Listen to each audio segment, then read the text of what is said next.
commercial photographer, and I was on the mend from a bad car accident in October. So my physician had me laying low. I really wasn't hanging my shingle out trying to do much commercial photography work. I'd stopped taking pictures for myself a long time ago. Photography is my career. It was no longer my hobby. But my friend said, you really need to start doing some projects for you. So I thought, okay, you know what I'll do? I'll start doing a photo a day of whatever I came across. So I'm driving home, and I've driven by this tree for, at that point, 19 years, and I've never really taken a picture of it. I've admired it, I've looked at it, but I've never really looked at it. And so I thought, it looks like good subject matter. When I started this project, I would have probably described it as just a tree in a cornfield, you know, but it didn't take me long to realize that it is so much more. You know, I described it, at least in this realm, in this valley, it's the tree of life. It's a Bur Oak, probably somewhere in the range of 185 years old. Okay. So it's a very old tree, but very healthy, very strong.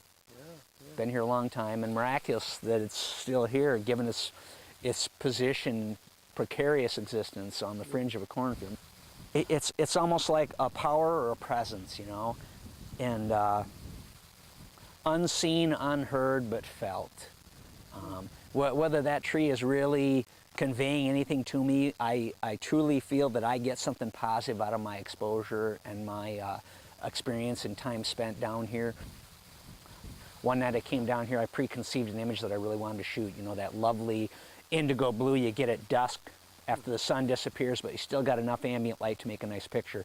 So I came down here and I set up my tripod, and I'm laying in the grass, and the light gets just right, and a barred owl comes swooping in, lands in the tree, and he immediately spotted me and made a quick escape.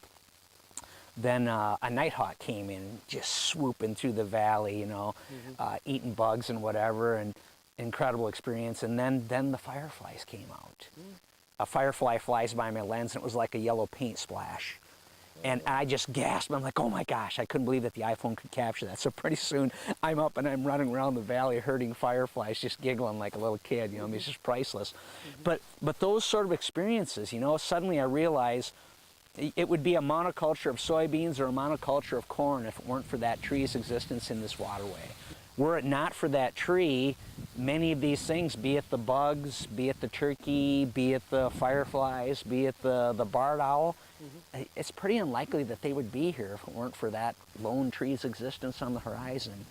But I'll tell you, there's something very comforting to come down here and make my picture, and then instead of making a beeline back to my truck, I'll come up here and I'll find a nice spot to sit down with my back against that tree, and oftentimes my dog Magnum will be with me, and you know, it's just a peaceful place. I mean, listen to the wind howling through the leaves right now.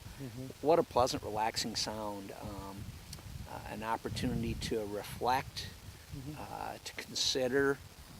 Sadly, it's such a fast-paced world. People live from moment to moment. They don't take the time to slow down and appreciate the hidden beauties that are right there in our midst.